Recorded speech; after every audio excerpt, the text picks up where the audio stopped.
Now we will talk about the dynamic cell. आपके first paper के first unit का first topic है ये molecular evolution. Evolution is an historical process that dictates the form and structure of life. विकास जो है एक ऐतिहासिक प्रक्रिया है जो कि जीवन के संरचना और आधार को बताती है। Evolution ultimately depends on alteration in the structure and organisation of gene and gene products. विकास जो है वो कम्प्लीटली डिपेंड होता है किसी भी जीन या जीन प्रोडक्ट की संरचना पर और उसके संगठन में होने वाले चेंजेस या अल्ट्रेशन पर। Fundamental aspects of cellular life are shared by different organisms and dependent on related genes. किसी भी सेलुलर लाइफ या कोशिकीय जीवन का जो फंडामेंटल एस्पेक्ट्स है वो डिफरेंट ऑर्गेनिज्म और उस ऑर्गेनिज्म के रिलेटेड जीन्स पे होने वाले चेंजेस पर डिपेंड करता है। Small changes in certain genes allow organisms to adopt to newnesses. Organism के जेनेटिक स्ट्रक्चर में होने वाले छोटे छोटे स्मॉल चेंजेस उनको न्यू एनवायरनमेंट में अडॉप्ट होने में हेल्प करते हैं। The molecules of life. The activities of cellular molecules are governed by the basic principle of chemistry. कोशिकीय संरचना या कोशिकीय जीवन में भी जो मॉलिक्यूल्स इन्वॉल्व होते हैं वो मॉलिक्यूल्स जो होते हैं वो केमिस्ट्री के बेसिक प्रिंसिपल पर वर्क करते हैं। Cellular water, inorganic ions and small organic molecules account for 75 to 80% of the living weight of a cell. किसी भी लिविंग ऑर्गेनिज्म का जो वेट होता है वो 75 to 80% जो होता है वो water, inorganic ions and small organic molecules and macromolecules का होता है। Macromolecules like proteins, polysaccharides, DNA account for the reminder.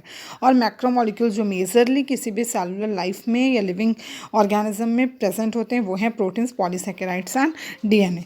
Cell are packed with molecules of various sizes.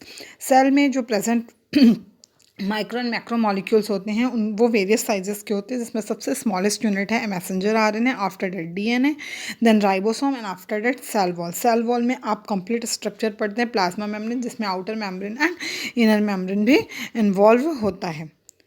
Examples of cellular macromolecules, यहाँ पर macromolecules का structure दिया हुआ है। Glutamine synthetase, insulin, haemoglobin, immunoglobulin, adenylate cyclins, DNA molecules, lipid bilayer. इनमें से mostly जो plants में प्रेजेंट होता है सिग्नल ट्रांसडक्शन, ये आपके इस सेमेस्टर में नहीं है, शायद नेक्स्ट सेमेस्टर में आप पढ़ोगे, उसमें आप ग्लूटामाइन सिंथेटिस के बारे में पढ़ोगे, इम्यूनोग्लोब्यूलिन के बारे में पढ़ोगे। इम्यूनोलॉजी आप प्लांट्स में नहीं पढ़ते हैं बट थोड़ा सा बेसिक प्रिंसिपल आप इसका पढ़ेंगे। एडिनिलेट काइनेस के बारे में पढ़ेंगे। डीएनए मॉलिक्यूल्स प्लांट्स, एनिमल्स सब में प्रेजेंट होता है। एंड लिपिड बायलेयर के बारे में आप इसमें पढ़ेंगे। प्लाज्मा मेम्ब्रेन का स्ट्रक्चर आफ्टर लीनियस ट्री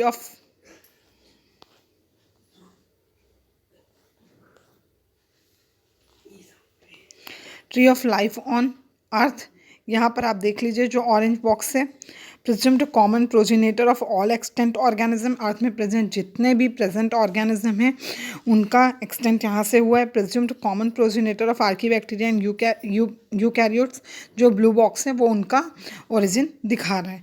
आप ये ट्री देख लीजिए, इसको सिर्फ आपको एक एग्जाम्पल के तौर पे याद रखना है, इसको एग्जाम में आंसर में लिखने की ज़रूरत नहीं है, ये सिर्फ आपके नॉलेज के लिए।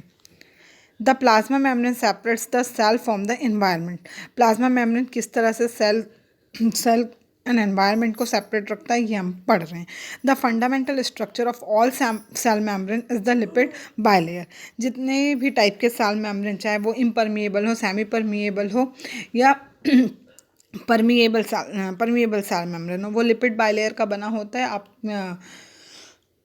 प्लाज्मा मेम्ब्रेन के स्ट्रक्चर में ये पढ़ते भी हैं। Various membrane proteins present in the different cell membrane give each membrane a specific function.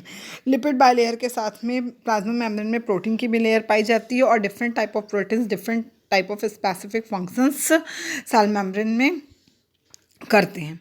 यहाँ पे आप देख लीजिए ये एक animal cell structure, animal cell membrane का दिया हुआ है स्ट्रक्चर। यहाँ पर आपको प्लांट सेल मेम्ब्रेन का स्ट्रक्चर ऐड करना है। आप ये कहीं से फर्स्ट ईयर की बुक से भी ऐड यहाँ पे स्ट्रक्चर कर सकते हैं। आफ्टर डायनेमिक सेल में हम जो सबसे बेसिक पढ़ते हैं कि सेल स्ट्रक्चर जो अर्थ में प्रेजेंट जितने भी ऑर्गेनिज्म है, तो जो बेसिक हम पढ़ते हैं 2 टाइप ऑफ सेल स्ट्रक्चर होते हैं, prokaryotic cells and eukaryotic cells. बोलने से समझ में आता है pro that means primary, karyon means nucleus, primary nucleic cell, and second होता है यूकैरियोटिक, यू का मतलब होता है न्यूक्लियस, कैरियन यू का मतलब होता है न्यू, एंड कैरियन का मतलब होता है न्यूक्लियस, सो न्यूली फॉर्म्ड न्यूक्लियस। तो prokaryotic cells and eukaryotic sales 2 different type of जो सबसे बेसिक आप सेल स्ट्रक्चर पढ़ते हैं। सबसे पहले prokaryotic cells single cell organism होते हैं, एक कोशिकीय होते हैं। 2 मेन टाइप्स होते हैं इसमें, bacteria and archaebacteria. Relatively simple structure, बहुत सिंपल स्ट्रक्चर प्रेजेंट होता है।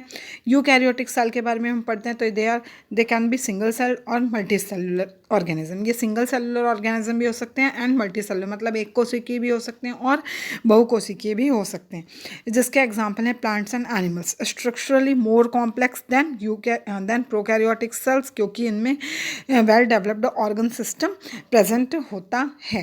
प्रोकैरियोटिक एंड यूकैरियोटिक को जो सबसे सिंपल वे पे जब हम डिफ्रेंशिएट करते हैं, उसका डिफरेंस बताते हैं, तो ये होता है कि प्रोकैरियोटिक जो सेल्स होते हैं उसमें प्रेजेंट जो न्यूक्लियस होता है उसको कवर किया हुआ न्यूक्लियर मेम्ब्रेन नहीं होता और उसमें न्यूक्लियोलस नहीं पाया जाता, जबकि यूकैरियोटिक सेल में वेल डेवलप्ड न्यूक्लियस होता है जिसको कवर किया हुआ न्यूक्लियर मेम्ब्रेन होता है, अंदर वेल डेवलप्ड न्यूक्लियोलस प्रेजेंट होता है।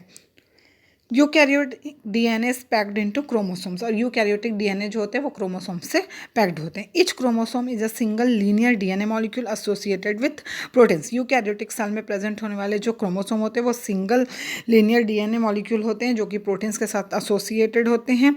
ये सिंगल लीनियर स्ट्रक्चर भी हो सकते हैं और डबल स्टैंडर्ड स्ट्रक्चर भी हो सकते हैं। The total DNA in the chromosome of an organism is it's genome, और टोटल डीएनए स्ट्रक्चर क्रोमोसोम में प्रेजेंट टोटल डीएनए स्ट्रक्चर को एक साथ जीनोम कहा जाता है। लेकिन जेनेटिकली जो जेनेटिक्स कंट्रोल करते हैं वो डबल स्ट्रैंड डीएनए होते हैं। यहाँ पर आपका डायनेमिक सेल ये टॉपिक कंप्लीट होता है। Thank you.